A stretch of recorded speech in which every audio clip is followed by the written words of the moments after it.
Welcome guys, this is lecture number 9 and today we will discuss about surface tension. ये भी एक property है liquids की जो बहुत इंपॉर्टेंट है। लिक्विड की ड्रॉप्स, कभी भी आपने ड्रॉप्स पर ध्यान दिया है तो जो रेन बारिश के वक्त जो ड्रॉप्स गिर रही हैं उनकी बात करें, या आप अपने हाथ में पानी लेकर गिराएं इस तरह से, या किसी पेड़ पर जो पत्ते हैं उनसे पानी गिर रहा है, या किसी ड्रॉपर से आप पानी डाल रहे हैं। दवाई मेडिसिन के लिए, लिक्विड मेडिसिन के लिए, बच्चों के लिए हम ड्रॉपर यूज करते हैं अक्सर। तो ड्रॉपर से भी अगर आप ड्रॉप करोगे किसी लिक्विड को तो जो ड्रॉप्स बनेंगी वो ड्रॉप्स हमेशा स्फेरिकल शेप की बनती हैं। वो ड्रॉप्स हमेशा स्फेरिकल शेप की बनती हैं। ऐसा कभी नहीं हुआ कि जो ड्रॉप्स हैं वो क्यूब शेप की हो, क्यूबॉइड शेप की हो, कोन हो, सिलेंडर हो। हमेशा ड्रॉप्स कैसी बनती है? स्फेरिकल ड्रॉप्स बनती हैं। और ये सब किस प्रॉपर्टी के कारण है? सरफेस टेंशन की प्रॉपर्टी के कारण है। तो टेंशन, एक रस्सी के अंदर, स्ट्रिंग के अंदर फोर्स की बात किया करते थे। ये सरफेस टेंशन अलग बात है। ये सरफेस टेंशन उस टेंशन जैसा नहीं है। हालांकि सरफेस टेंशन भी एक तरह के फोर्स से ही रिलेट करेंगे हम, बट टेंशन मतलब फोर्स होता था जो किसी स्ट्रिंग के अंदर लग रहा है। सरफेस टेंशन मतलब जो फोर्स सरफेस पर जो पार्टिकल्स हैं उन पर लग रहा है। हम बात करेंगे सरफेस टेंशन की। तो बड़ी ही इंपॉर्टेंट बात है, बड़ा इंपॉर्टेंट फैक्ट है, और इस फैक्ट को देखिए ध्यान से। सरफेस टेंशन, सरफेस टेंशन जो होता है, सरफेस टेंशन किस तरह का फिनोमेनन है? पहली बात तो अलग अलग डेफिनेशंस की बात करेंगे। वैसे आपसे पूछा जाए कि सरफेस टेंशन क्या प्रॉपर्टी है, तो सरफेस टेंशन जो प्रॉपर्टी है उसे बताएंगे हम एक फिनोमेनन के through.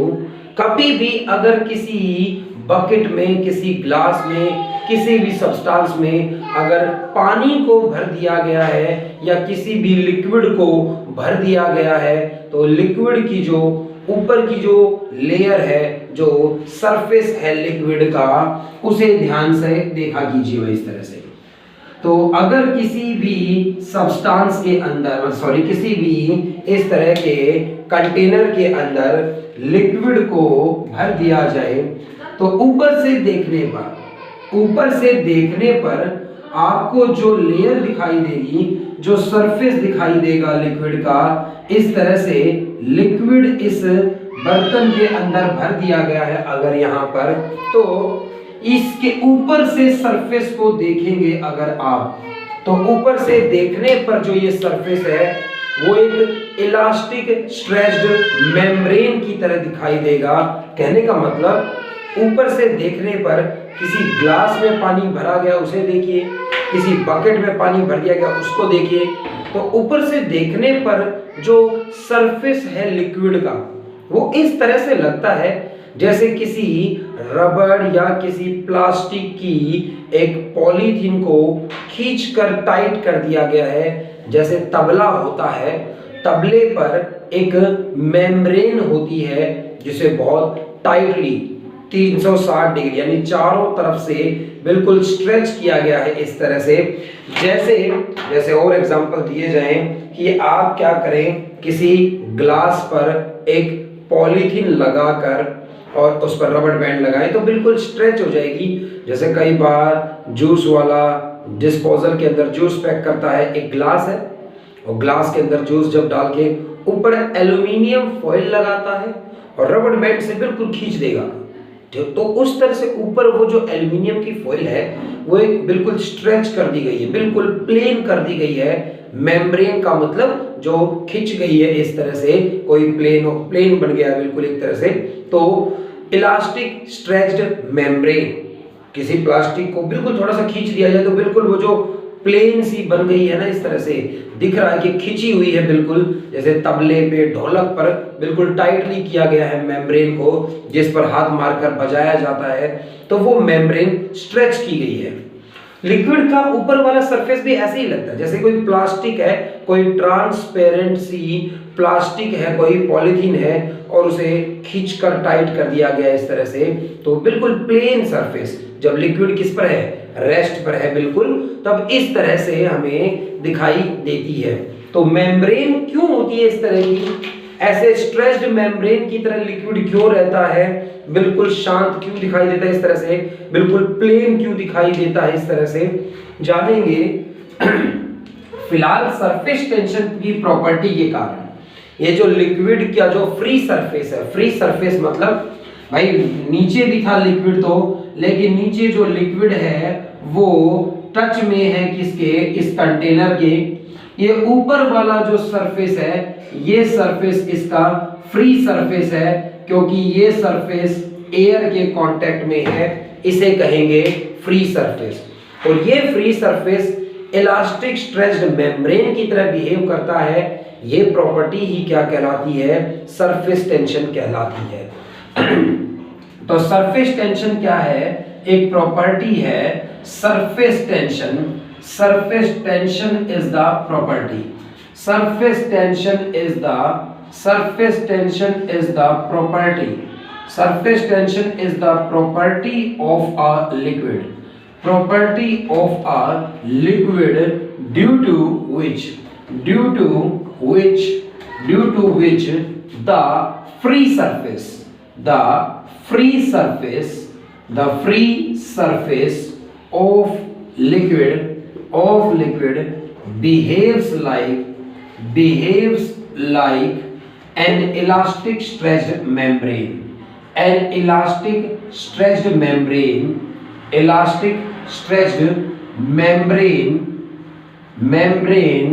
to occupy minimum surface area, to occupy minimum surface area।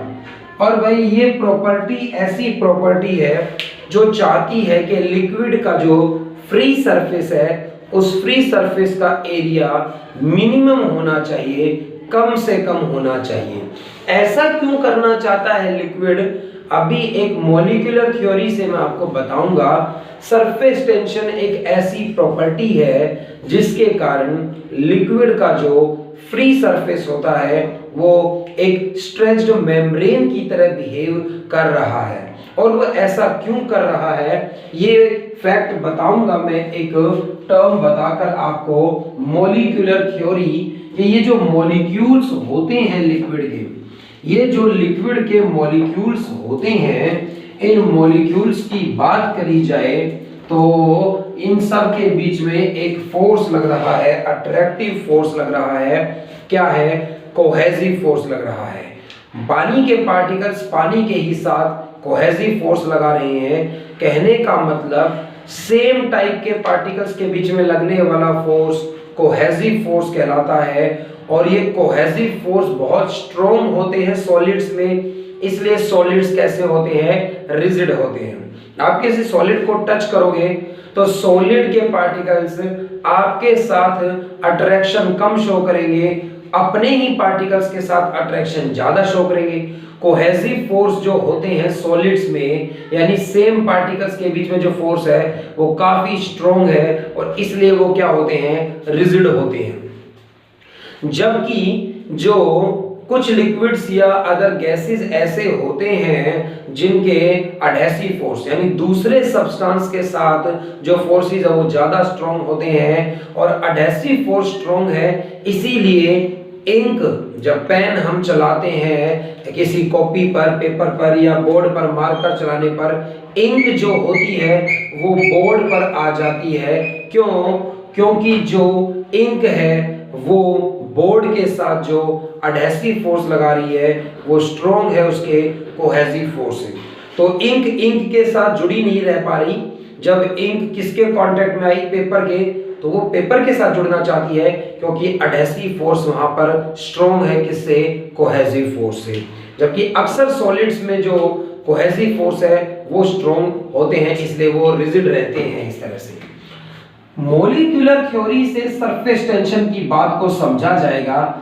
आपसे एग्जाम में सरफेस टेंशन पर दो ही बातें हैं पूछे जाने की, या तो आपसे सरफेस टेंशन आपसे पूछा जाएगा कि लिक्विड ड्रॉप्स स्फेरिकल क्यों होती हैं, या कुछ और फिनोमेनन जो सरफेस टेंशन पर बेस्ड होते हैं, या फिर पूछा जाएगा मॉलिक्यूलर थ्योरी से आप बताइए, और इसका डेरिवेशन भी करेंगे कि मॉलिक्यूलर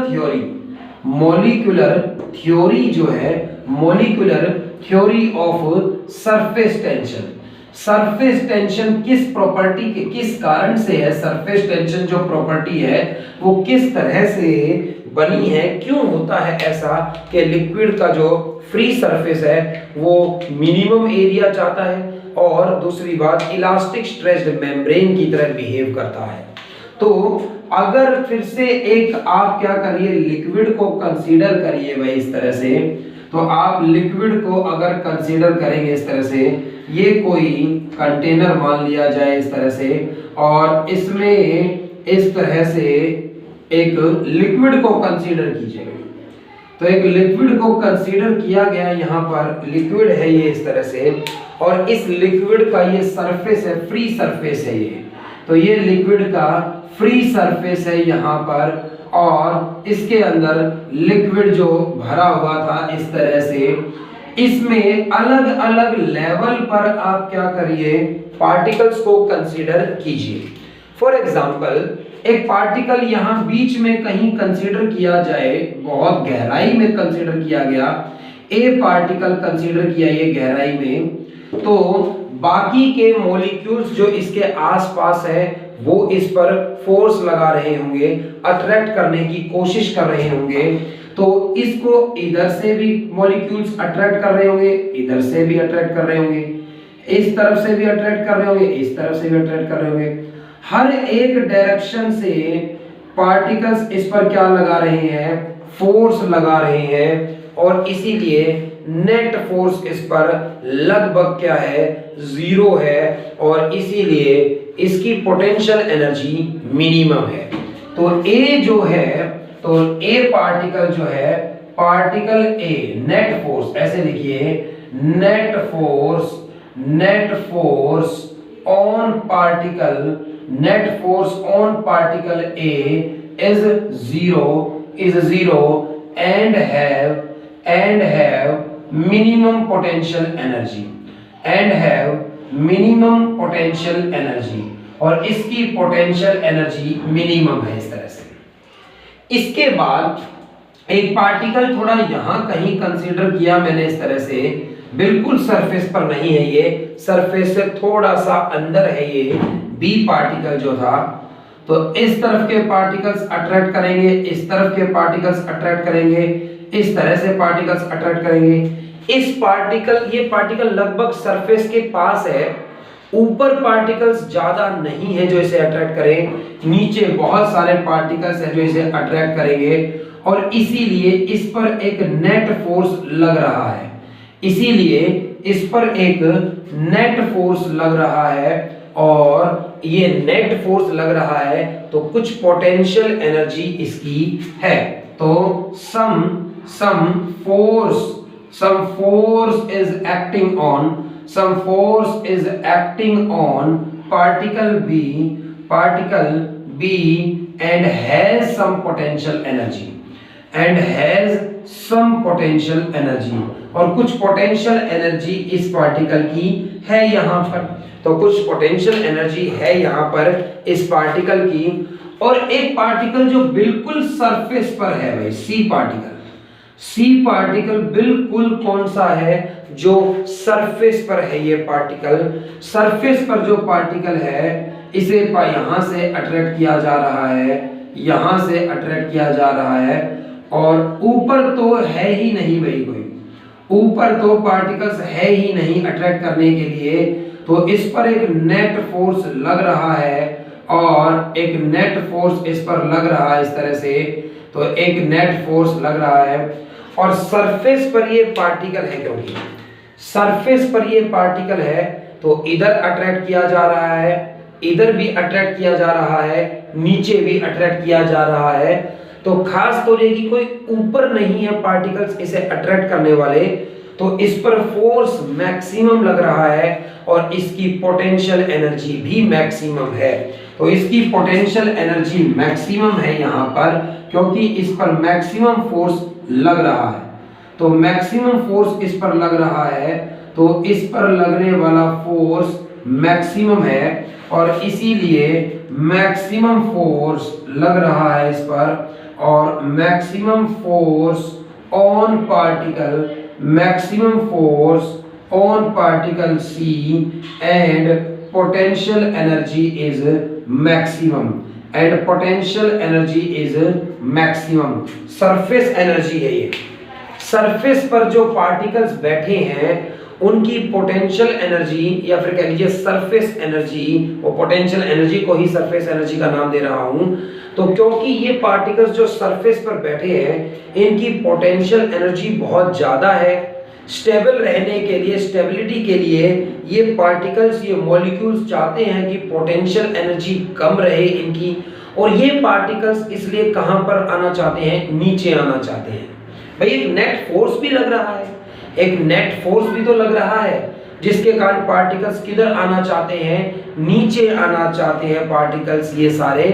और ये पार्टिकल्स नीचे आना चाहेंगे तो ये जो सरफेस पर पार्टिकल्स हैं ये नीचे जाना चाहेंगे, तो सरफेस एरिया कम होने लगेगा।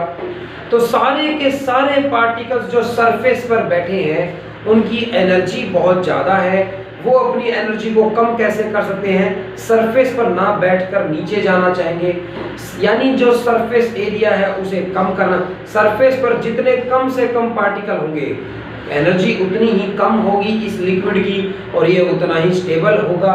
तो ये पार्टिकल्स अपनी एनर्जी कम चाहते हैं, इसलिए सरफेस पर नहीं रहना चाहते, अंदर जाना चाहते हैं। लेकिन भाई पहले से ही पार्टिकल अंदर बैठे हैं, कोई इसकी वॉल्यूम नेगेटिव तो हो नहीं सकती, तो ये पार्टिकल्स अंदर आने की कोशिश कर रहे हैं पर इनके पास स्पेस ही नहीं है अंदर आने के लिए, ऑलरेडी पार्टिकल्स हैं। तो ऊपर वाला जो सारे पार्टिकल्स जो है वो इलास्टिक स्ट्रेच्ड, ऊपर से देखने पर लेयर बिल्कुल मेम्ब्रेन की तरह दिखाई देती है, क्योंकि हर पार्टिकल जो सरफेस पर है उस पर एक फोर्स इधर लगा, एक फोर्स इधर लगा।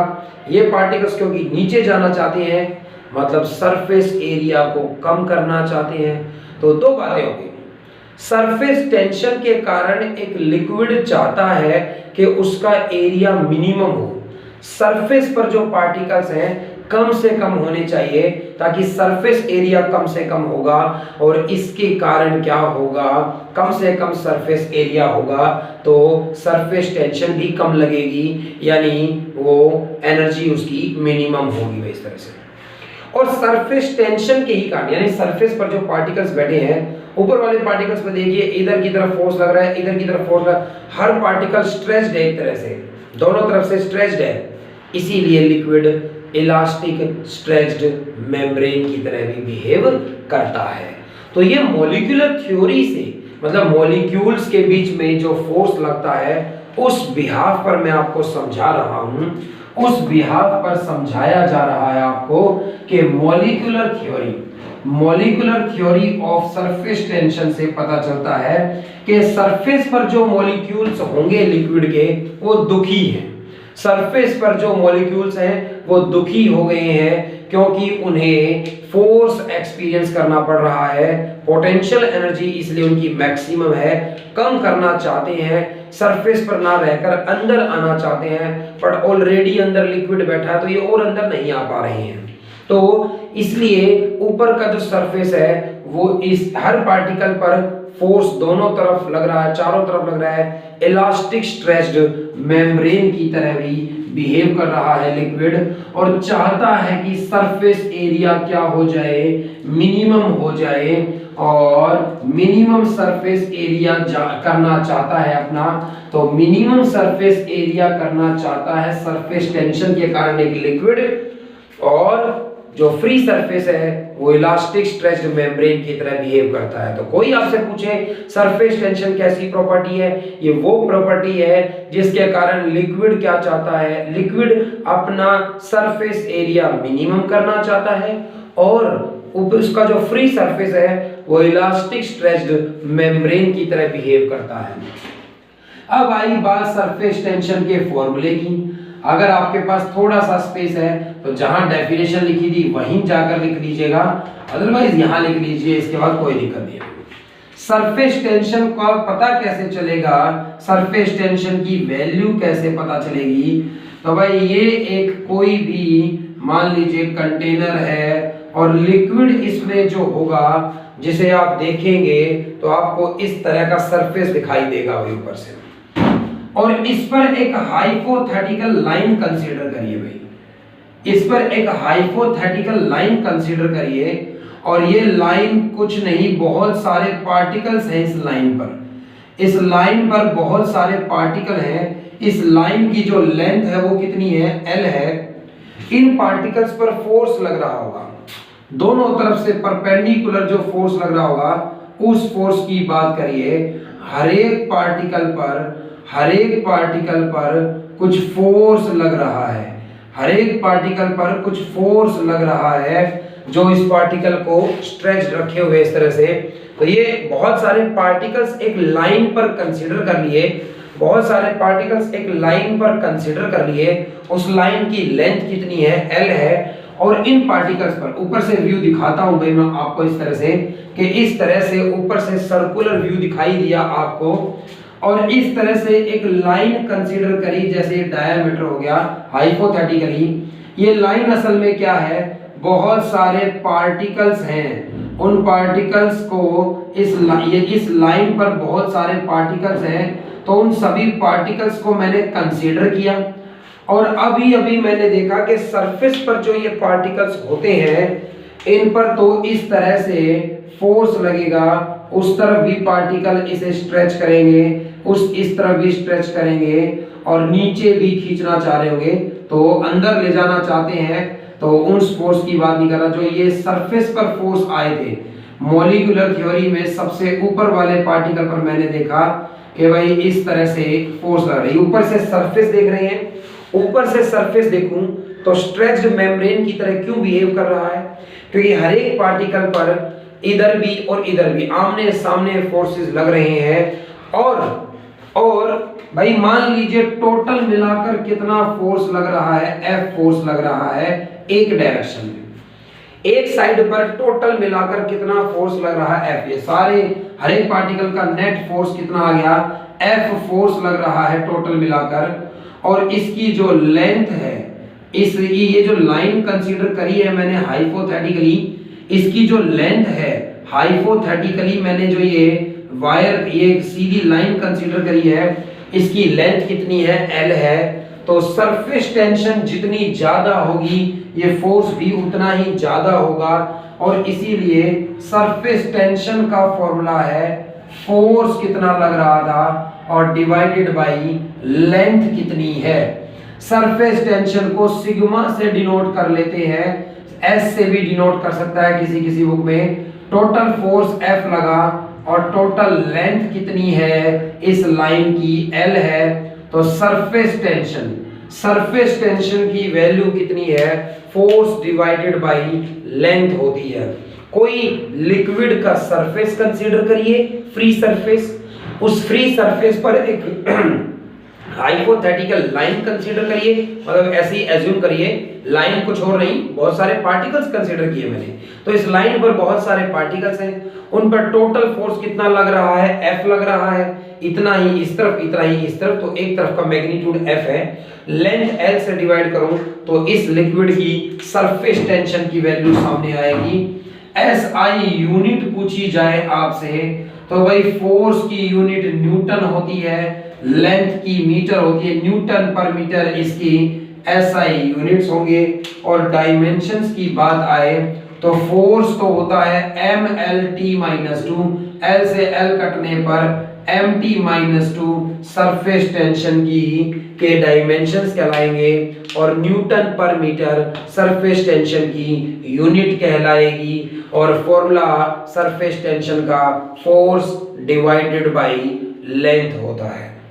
तो सरफेस टेंशन का formula force divided by length होता है। आपसे क्या पूछा जाएगा, आपसे एप्लीकेशंस पूछी गई, कहने का मतलब आपसे पूछा गया सरफेस टेंशन पे बेस्ड कौन कौन से फिनोमेनन है, और मोस्ट इंपॉर्टेंट क्वेश्चन जो आपसे पूछा जाएगा एग्जाम में वो होगा कि why liquid drops are spherical in shape. आपसे पूछा जाएगा कि व्हाई लिक्विड ड्रॉप्स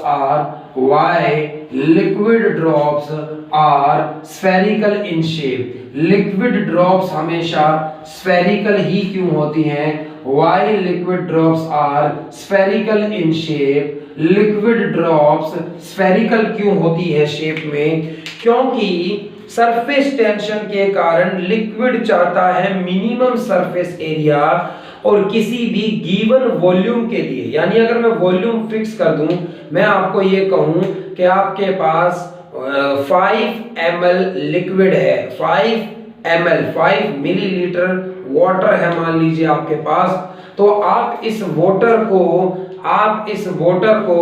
अलग अलग शेप के बर्तन में डालिए।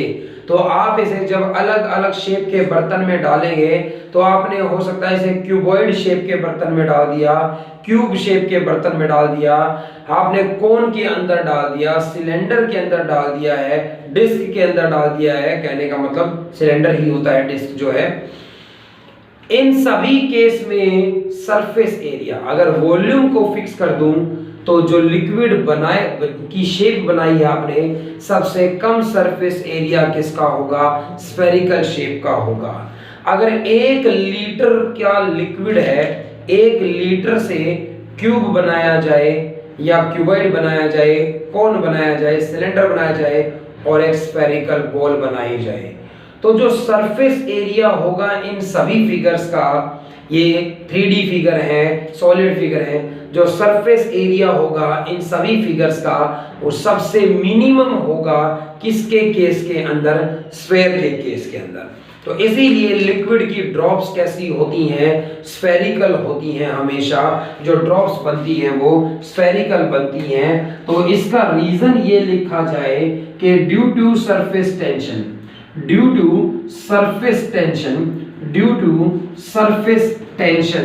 liquid tends to acquire, due to surface tension liquid tends to acquire minimum surface area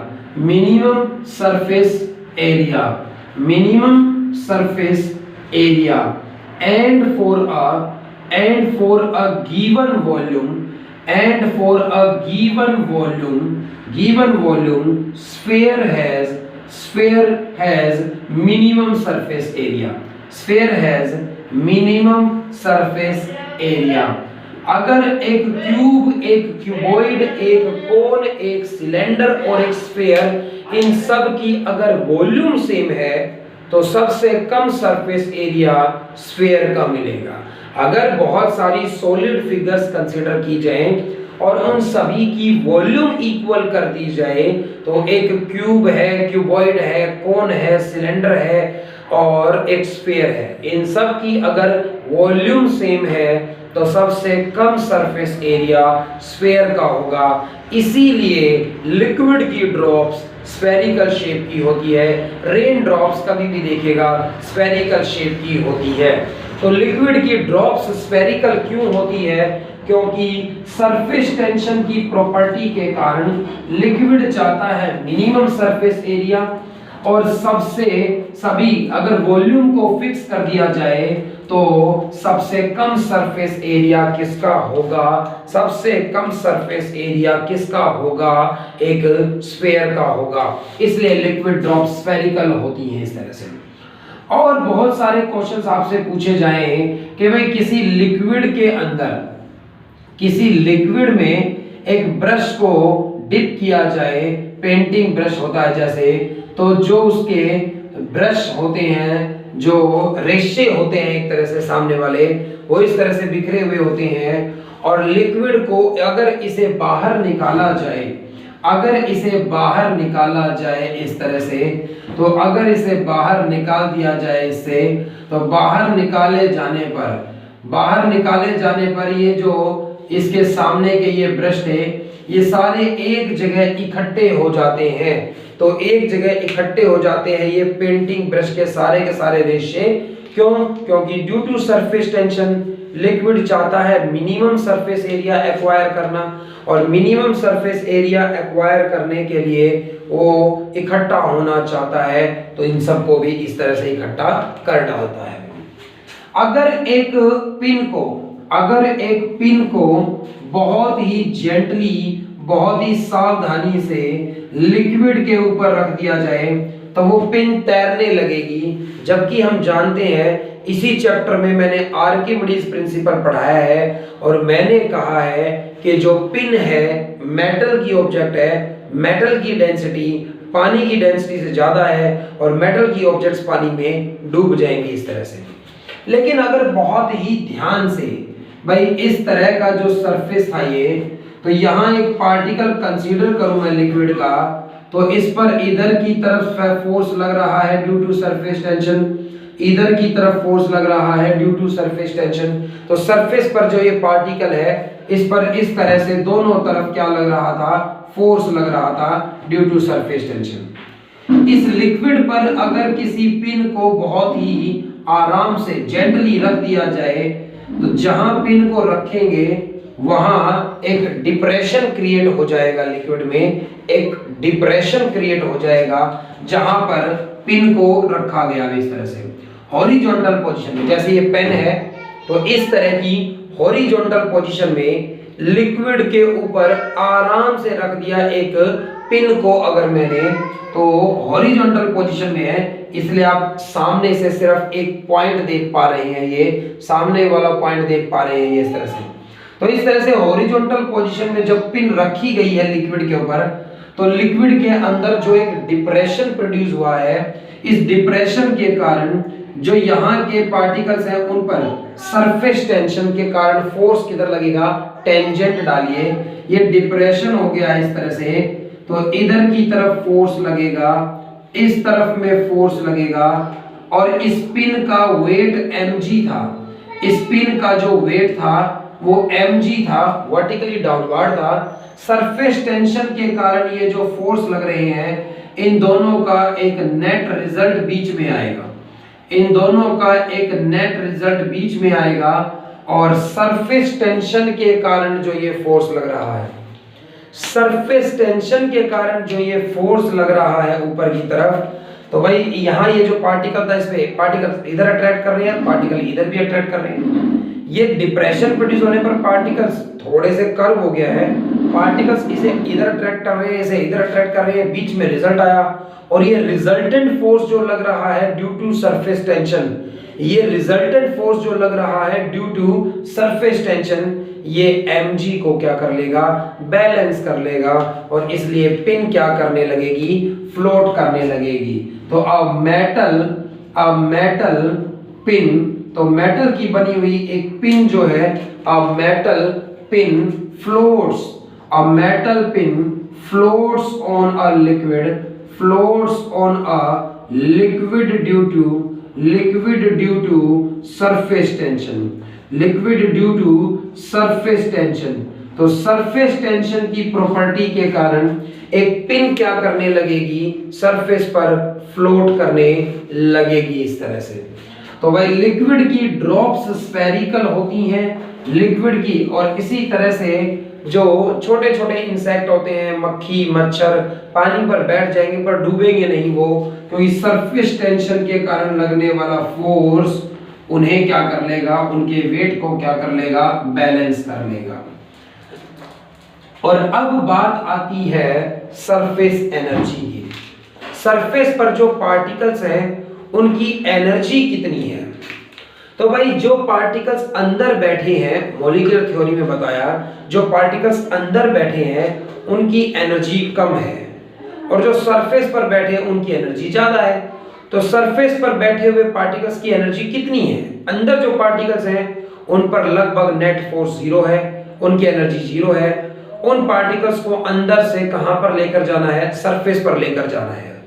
तो उन पार्टिकल्स को अंदर से सरफेस पर लेकर जाने में वर्क करना पड़ेगा, क्योंकि एक फोर्स तो उन्हें नीचे की तरफ खींचेगा, वर्क करना पड़ेगा। और ऐसा करने में सरफेस पर पार्टिकल पहुंच जाएंगे तो सरफेस एरिया क्या हो जाएगा, इंक्रीज हो जाएगा। तो वर्क कितना करना पड़ा, एरिया को इंक्रीज करने में यही सरफेस एनर्जी कहलाएगी। और सरफेस पर जो पार्टिकल्स है उनकी कुछ एनर्जी है, वो अब एरिया को कम करना चाहते हैं। क्यों? क्योंकि अगर वो ऊपर आए हुए हैं तो वहां उनकी एक एनर्जी है। ऐसा एज्यूम करिए अंदर से उन्हें लाया गया, जानबूझकर मैं लेकर आया पार्टिकल को, अंदर से सरफेस पर लाया हूं, तो ऐसा करने में मुझे वर्क करना पड़ा। मैंने एरिया इंक्रीज कर दिया लिक्विड का, लिक्विड एरिया डिक्रीज करना चाहेगा, तो वो पार्टिकल अंदर आना चाहता है। तो कितनी एनर्जी होती है लिक्विड की? सरफेस एनर्जी कहेंगे भाई। तो सरफेस पर जो पार्टिकल्स हैं उनकी कुछ एनर्जी है, और ऐसे बहुत सारे पार्टिकल्स के कारण सरफेस एनर्जी है।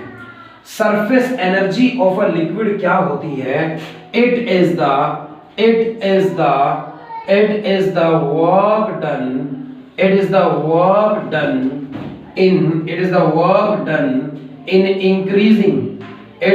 work done in increasing। तो वर्क कितना करना पड़ा है हमें इंक्रीज करने में? तो it is the work done in increasing the surface area per unit increase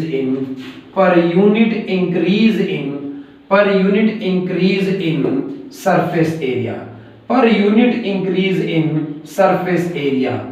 एक लिक्विड का एरिया इंक्रीज करने में कितना वर्क किया गया होगा? एक लिक्विड का एरिया इंक्रीज करने में कितना वर्क किया गया होगा, और डिवाइडेड बाय टोटल वर्क कितना किया गया, इससे कहेंगे सरफेस एनर्जी। एक लिक्विड की सरफेस एनर्जी क्या होती है? एक लिक्विड की सरफेस एनर्जी का फॉर्मूला है वर्क डन। वर्क कितना करना पड़ा आपको? Work done in increasing area, work done in increasing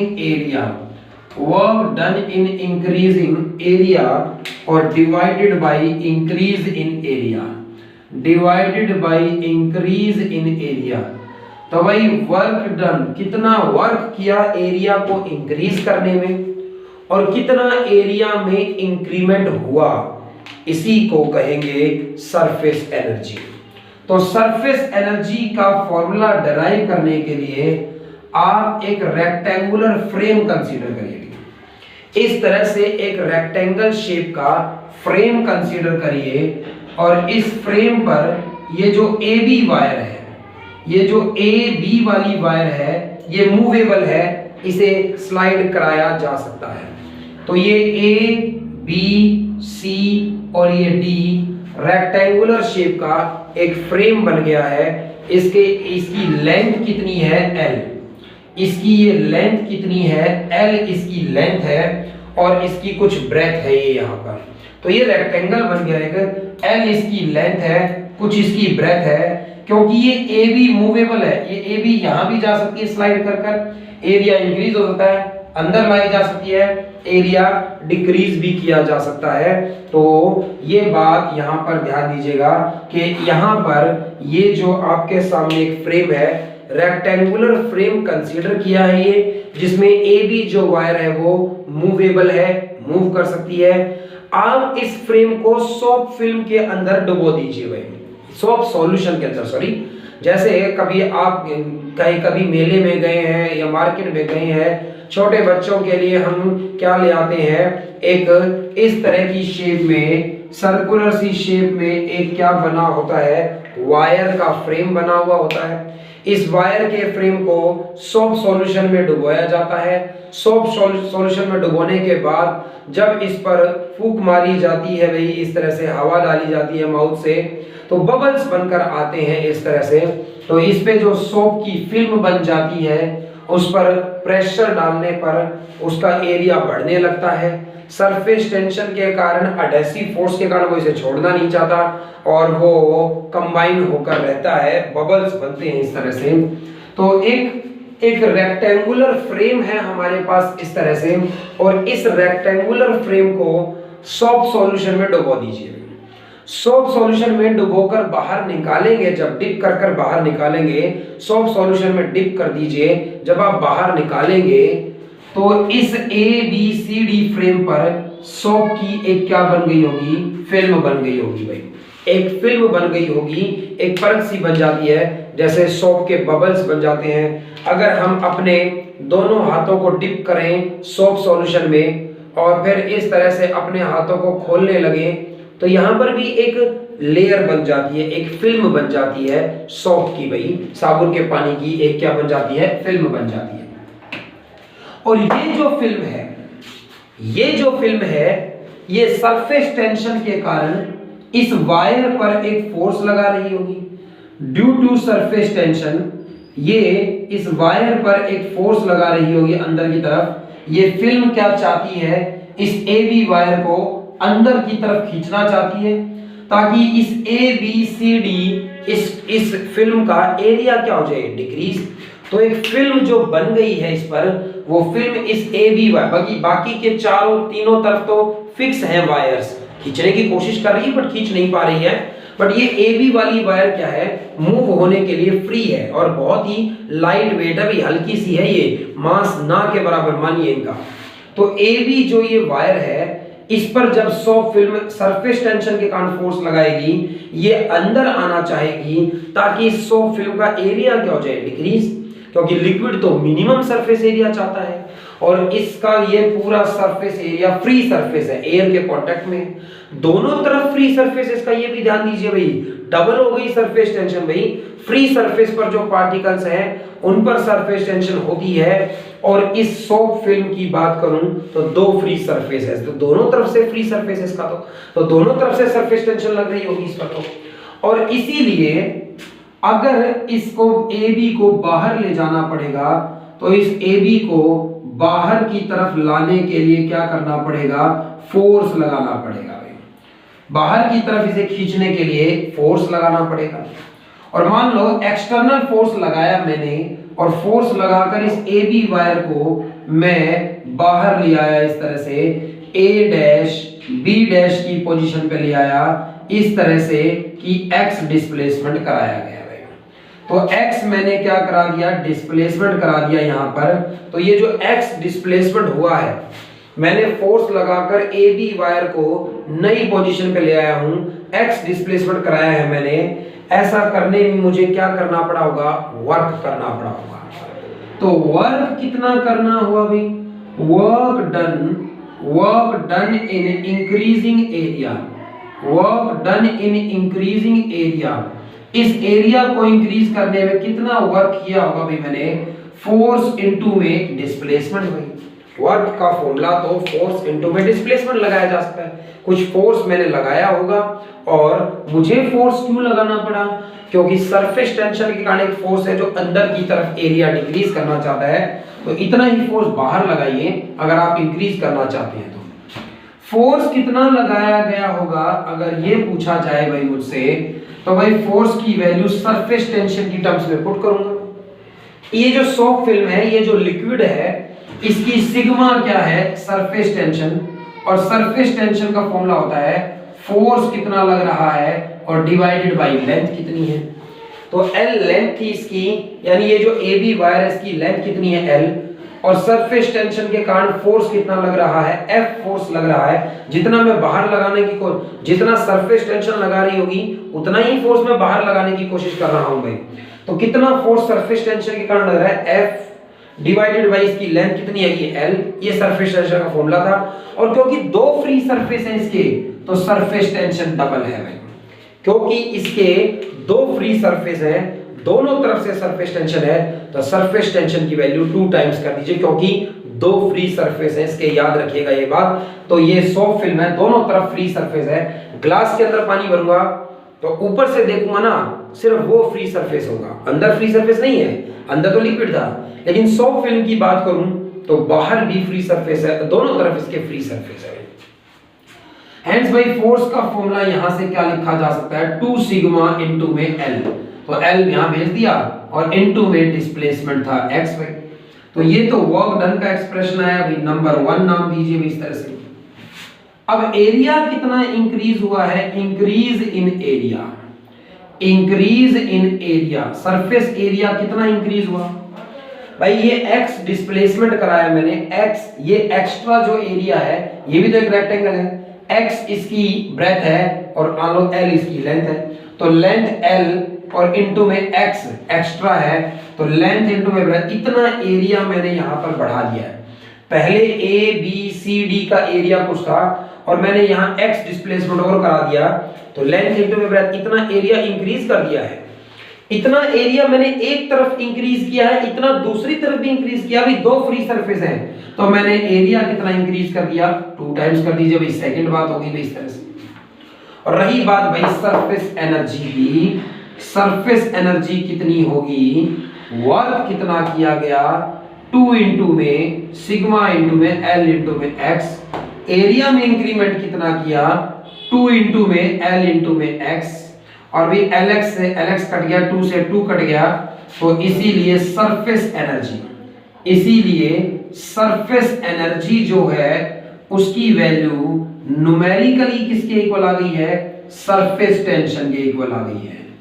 यानी कोई आपसे ये पूछे सरफेस एनर्जी कितनी होगी एक लिक्विड की, अगर उस लिक्विड की सरफेस टेंशन 5 न्यूटन पर मीटर है, 5 न्यूटन पर मीटर अगर सरफेस टेंशन है, तो 5 जूल उसकी सरफेस एनर्जी है, 5 जूल पर मीटर स्क्वायर, क्योंकि वर्क अपॉन में एरिया है सरफेस एनर्जी, तो 5 joule per metre square surface, यानी जो सरफेस टेंशन की वैल्यू है न्यूमेरिकली सरफेस एनर्जी की वही वैल्यू होती है, बस यूनिट्स अलग होती है। तो गाइस इस तरह से आप जान पाए हैं सरफेस टेंशन क्या है, सरफेस टेंशन की प्रॉपर्टी के कारण क्या क्या फिनोमेनन है, लिक्विड की ड्रॉप्स स्फेरिकल क्यों होती है, सरफेस पर पार्टिकल्स की एनर्जी का क्या फॉर्मूला होगा, ये सब डेरिवेशन से आपने जाना है। तो गाइस नेक्स्ट लेक्चर में बात करेंगे आगे क्या क्या फिनोमेनन बेस्ड है, और इस लेक्चर में सरफेस टेंशन तक। Thanks guys.